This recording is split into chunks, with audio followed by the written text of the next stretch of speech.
क्या आपने कभी गौर किया कि आज के हिंदुस्तान की सबसे बड़ी पहचान क्या है? कतार है।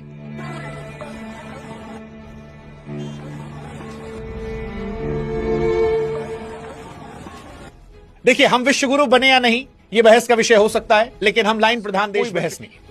मतलब हमारे देश में स्कूल से लेकर कॉलेज तक, अस्पताल से लेकर रेलवे स्टेशन, बस स्टैंड तक हर जगह कतार है।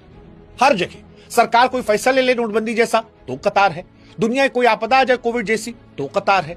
कतार ही कतार है और इस कतार को ही हिंदुस्तान ने समाधान मान लिया है। और यही वजह है कि जब ईरान और इजराइल के बीच में युद्ध छिड़ा तो हिंदुस्तान जो है एक बार फिर कतार में दिख गया।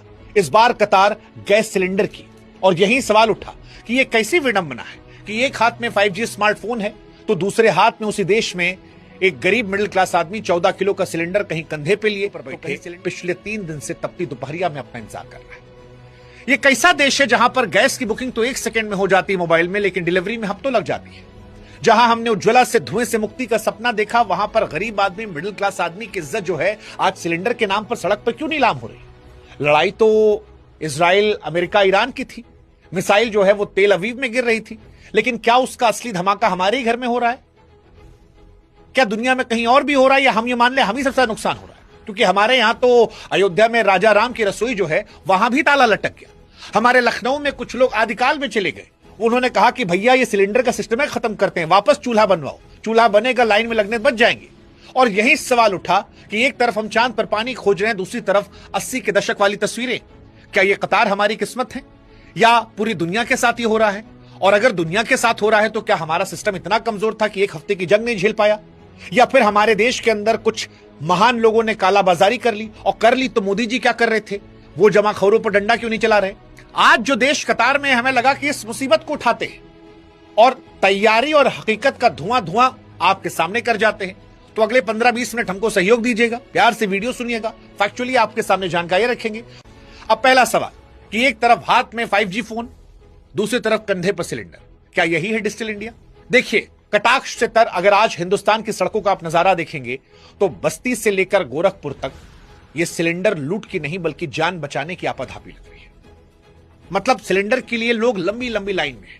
कोई सिलेंडर कंधे पे घूम रहा है, कोई सिलेंडर लेके भाग रहा है, कोई सिलेंडर के ऊपर बैठ गया है, कोई सिलेंडर के लिए बेहोश हो गया है। कहीं कहीं ऐसा हो रहा है कि सिलेंडर एक गाड़ी देखते आदमी टूट पड़ा है, जैसे मानो आदमी को तिनके का सहारा। गोरखपुर में गाली गलौच हो गया। कुल मिलाकर कहे तो आदमी का सब्र टूट रहा है, क्योंकि गरीब आदमी, मिडिल क्लास आदमी अपने बच्चों का भूखा चेहरा देख रहा है और फिर वो सब कुछ भूल जाता है। जिस जगह नोएडा में हम रहते हैं वहां गैस गोदामों पर सवेरे 4 बजे से भीड़ है, और इसको देखकर हमको 2016 का नोटबंदी वाला दौर याद आता है। बस फर्क इतना है कि तब जेब में पुराने नोट भारी लग रहे थे, आज कंधे पर 14.5 किलो का लोहा जो है वो खाली बोझ लग रहा है। आम आदमी अपनी दिहाड़ी छोड़कर धूप में खड़ा होकर बस एक लोहे के डिब्बे की खातिर अपनी इज्जत दांव पर लगा रहा है। जहां हमारा ऑफिस है उसके पड़ोस में समोसा वाला कहा कि भैया कल से समोसा नहीं खिला पाएंगे, काहे कि जो गैस सिलेंडर है वो बहुत ज्यादा महंगा हो गया है।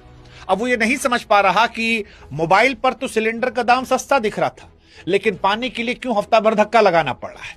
क्यों ऐसा है कि ब्लैक मार्केटिंग का दौर जो है वो शुरू हो गया है? और फिर यही सवाल उठता है कि रील में जो भारत चमक रहा है, हकीकत में वो गैस गोदाम के बाहर अपनी इज्जत आबरू क्यों लुटा रहा है? और क्या ये दुनिया की हकीकत है या सिर्फ हमारी हकीकत है? वैसे इसके हालात हुए क्यों हैं ये समझना भी जरूरी है, क्योंकि जंग विदेश में हुई है। हमारे घर का चूल्हा क्यों बुझ रहा है? जनता तो मासूम है, भोली है, वो पूछती है कि साहब आखिर ऐसा क्या हो गया कि देश का चूल्हा ठंडा पड़ गया? क्या हमारी ताकत इतनी खोखली है कि 7 समंदर पार छिड़ी एक जंग हमारी थाली की रोटी छीन ले? तो जवाब जो है उस समुद्री रास्ते में छिपा है, जहां ईरान और इजराइल के बीच में मिसाइलें चली। इसे हॉर्मुज की जल संधि कहते हैं। हमने आपको पहले ही बताया था कि हमारा देश जितना गैस जलाता है 60% हिस्सा उन्हीं जहाजों के जरिए आता है। अब क्योंकि ईरान वाले मसले पर हमने खुलकर स्टैंड तो लिया नहीं, अब वहां पर ईरान जो है वो अपने हिसाब से मामला टाइट कर रहा है। आज एक जहाज को ईरान ने और उड़ा दिया, कई जहाज वहां खड़े हैं। तो जहाज वहां खड़े तो ना वहां से गैस आ रही है और ना यहां सप्लाई हो रही है, और इसकी बड़ी वजह से आम आदमी जो है वो परेशान हो रहा है। मिसाइल वहां गिर रही है लेकिन उसकी आंच हमारे देश में मध्यम वर्ग को जला रही है। और अब यहीं से सवाल है कि क्या अब आगे कहानी जो है वो भगवान भरोसे है? हमारा बैकअप कहां पर है? और सवाल यह भी कि क्या जो तस्वीरें भारत में आ रही ये पूरी दुनिया की हकीकत है? क्या दुनिया भर में ऐसे गैस को लेकर मारामारी है या सिर्फ हिंदुस्तान में? तो क्या सिर्फ हिंदुस्तान लाइन में खड़ा है? इसका जवाब है नहीं। लेकिन हां, हमारे यहां की चोट ज्यादा गहरी है, यूरोप से लेकर एशिया तक वो तमाम देश जो खाड़ी देशों के तेल गैस पर निर्भर हैं, आज परेशान हैं। दक्षिण कोरिया, जापान में भी हड़कंप है, लेकिन वहां का सिस्टम हमारे जैसा लाचार नहीं। वहां सरकारों के पास महीनों का इमरजेंसी स्टॉक होता है। हमारे यहां दिक्कत यह कि हमने जनता को गैस का आदी बना दिया, पर संकट के समय की तैयारी नहीं की। अब पाकिस्तान और श्रीलंका वाला बात हम नहीं करेंगे, क्योंकि वहां तो रोज का मांगने खाने का हिसाब किताब चलता है, तो उनसे तुलना नहीं करते। हम तुलना उनसे करते हैं जिनको हम बता रहे थे कि हम विश्व की तीसरी सबसे बड़ी अर्थव्यवस्था बन गए। अब सवाल यह है कि ये दावे के बीच में अगर एक हफ्ते की सप्लाई टूटने पर सिलेंडर की महाभारत हो गई है, तो फिर क्या चिंताजनक नहीं है? हमारे पॉइंट ऑफ व्यू से, हमारी तैयारी के हिसाब से ये ग्लोबल संकट है, लेकिन भारत में इसे संभालने का तरीका फिलहाल नजर आ रहा है। दुनिया के बड़े देश इस वक्त वैकल्पिक रास्तों पर काम कर रहे हैं, और हम आज भी इस बात का इंतजार कर रहे हैं कि जंग रुके और हमारे घर में चाय जो है वो गर्म हो, पड़ोस में जो हमारा दुकान वाला है वो हमको समोसा छान के दे। हालांकि उसमें सारी गलती उस युद्ध की नहीं है, सारी गलती सरकार की तैयारियों की भी नहीं है। एक खेला और है, कालाबाजारी का खेला, जिसने मिडिल क्लास की बलि हमेशा चढ़ाई है। देखिए, जहां मुसीबत आती है वहां सिस्टम के गिद्ध सबसे पहले मंडराते हैं। गैस एजेंसियों के पीछे का नजारा देखिए, बाहर बोर्ड पर लिखा स्टॉक खत्म है, लेकिन रात के अंधेरे में वही सिलेंडर 2000 से 2500 में ब्लैक में बिक रहा है। ये कालाबाजारी अचानक नहीं है, ये सिस्टम के उसी छेद से निकलती है जिसे भरने का दावा हर साल होता है, जिसको लेकर कहा गया था न खाएंगे न खाने देंगे, लेकिन ये लोग खा रहे हैं। ये लोग नोटबंदी में भी खाए थे, पीछे से पैसा निकाल के। ये लोग यहां भी खा रहे हैं, और इससे सबसे ज्यादा प्रभावित होता है मध्यम वर्गीय।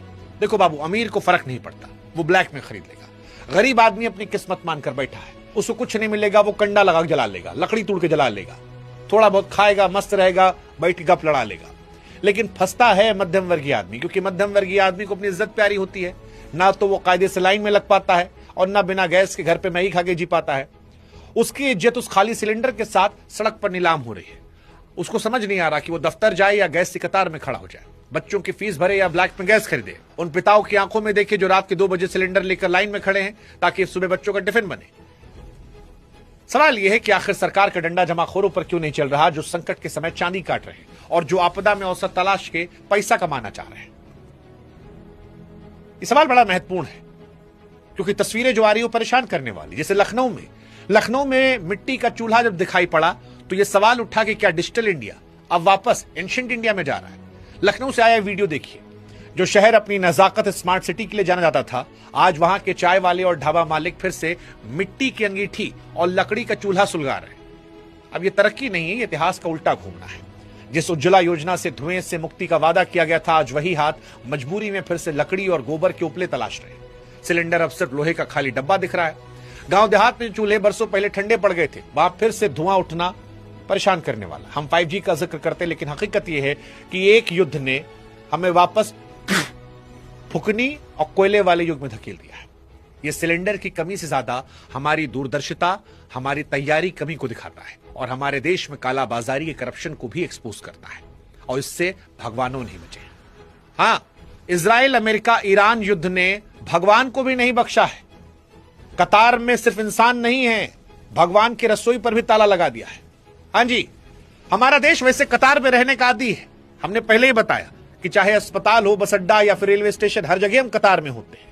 लेकिन कई बार भगवान के चौखट पर कतार खत्म हो जाती है, ताला लग जाता है, और यह अयोध्या में दिखाई पड़ा। अयोध्या की राम रसोई, जिस नगरी के नाम पर सत्ता का सिंहासन तय होता है, आज वहां पर वो रसोई जो भक्तों को खाना खिलाती थी, वहां ताला जड़ दिया गया है, और बाहर लिखा गया है ईरान इजराइल जंग के चलते रसोई बंद है। यह हमारे पूरे सिस्टम की पोल खोलता है। ये जो पोस्टर रसोई के बाहर लगाया गया है, यह गवाह है कि हम अपनी बुनियादी जरूरतों के लिए कितने लाचार हैं। राजा राम की नगरी में आज जब गैस से किल्लत आई और भक्तों का निवाला छीना, तो फिर मन में सवाल आया कि बाबू, सब सही तो नहीं है। नोटबंदी के समय गुस्सा था, अब मजबूरी में बदल गया है। अब लोग चुपचाप कतार में खड़े हैं। उन्हें पता है कि इस देश में नागरिक होने का मतलब अपनी बारी का इंतजार करना होता है। जगह जगह, हर कदम पे, दुनिया में कहीं कुछ हो हम कतार में, सरकार फैसला ले हम कतार में हैं, मैच देखना हो, शौक पूरा करना हो तो हम कतार में हैं, लौंडे के एडमिशन कराना हो कतार में, लौंडा कॉलेज जा रहा है कतार में, बस अड्डा जाना कतार है, रेलवे स्टेशन कतार है, और भी जहां जहां आप जानते हो, जो विषय आप जानते हो, हर जगह कतार है। और यही सवाल है कि क्या कतार में खड़े रहना भारत में पैदा होने के बाद हमारी किस्मत है?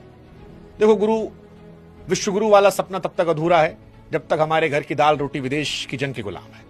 जब आप गैस एजेंसियों के बाहर लंबी कतार देखोगे तो आपको चमकता हुआ भारत नहीं बल्कि वो बेबस हिंदुस्तान दिखेगा जो अपनी दिहाड़ी छोड़कर एक सिलेंडर की भीख मांग रहा है। ये लाइन सिर्फ गरीबों के लिए है, अमीरों के घरों में तो डिलीवरी अभी भी चालू है। अगर ये कालाबाजारी नहीं रुकी तो दुनिया में फजीहत तो होगी होगी इंसान की, आम आदमी भी जो है वो बौखला जाएगा। खाली पेट ना देशभक्ति के नारे अच्छे लगते हैं ना युद्ध के बहाने। सरकार से हमारी गुजारिश है, कृपया थोड़ा सा कालाबाजारी पे रुकिए और जो 2-4 फोन ऑन लगाना लगाइए, थोड़ा जनता को आराम दिलाइए। मतलब हमारा समोसा हमको ना मिले हमारे पड़ोस वाले के यहां से चल जाएगा, हम बर्दाश्त कर लेंगे, लेकिन बाकी देश में दाल रोटी पानी तो मिले। मिडिल क्लास आदमी सबसे पहले इस परेशानी को झेलता है और नियति नहीं मान लेते इस कतार को। मतलब हमें गर्व करना चाहिए कि हम हिंदुस्तानी हैं, 140 करोड़ भारतीय हमारी ताकत है, इस पर गर्व करना चाहिए, ये हमारा कमजोरी नहीं बनना चाहिए।